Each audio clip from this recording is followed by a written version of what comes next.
Welcome to Vocabulary Wednesday, and I am Chris with Magoosh.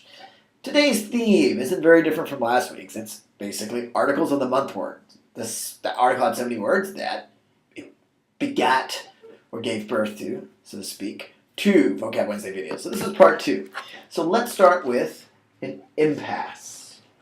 Kind of an interesting word to start off, because when you reach an impasse, that means there are two sides who cannot reach an agreement.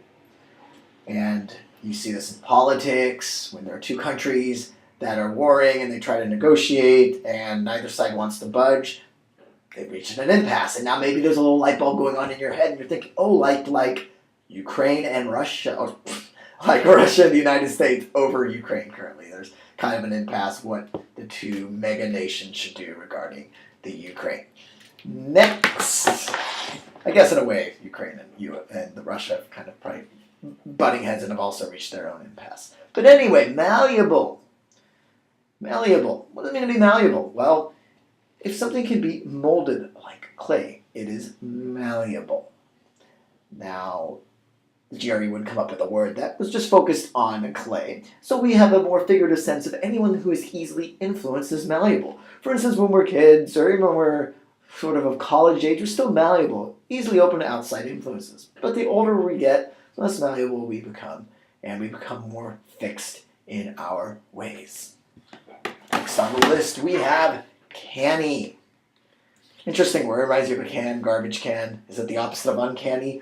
The answer to those is obviously no, it's not a garbage can. It's not actually the opposite of uncanny, which means kind of mysterious in this unsettling way. Canny just means you're clever, you're sharp. It comes from Scottish originally. This is kind of interesting. So if you know anyone who's Scottish and very clever, specifically at business matters, then canny is a perfect word. But if you don't know anyone Scottish, that's fine, because I'm sure you know somebody who is canny. You can picture this word. Maybe you can picture them in a garbage can. They're canny. And there's the mnemonic of the day. Last word, stultify. We started with impasse, couldn't move. Stultify is somewhat similar. It's the idea that something is being held down or held back. So in terms of growth, we go to college. We go off. We hope to become someone. And if we end up in an environment where we're not really realizing our true potential, we're being held back, we're being stultified. At any point in life that can happen. You can be, obviously, a baby who's not given a stimulating environment will be stultified, and even old people oftentimes feel stultified when they're not given enough stimulation in their lives. So again, being held back, being stultified. Please don't feel stultified by all these GRE words. Remember, if you learn them in context, you make sentences with them, you look them up online to see other sentences that use them, then the whole process of learning becomes far less stultifying, and you don't feel like you've reached an impasse with the two parts of your head that say, should I take the GRE or should I not?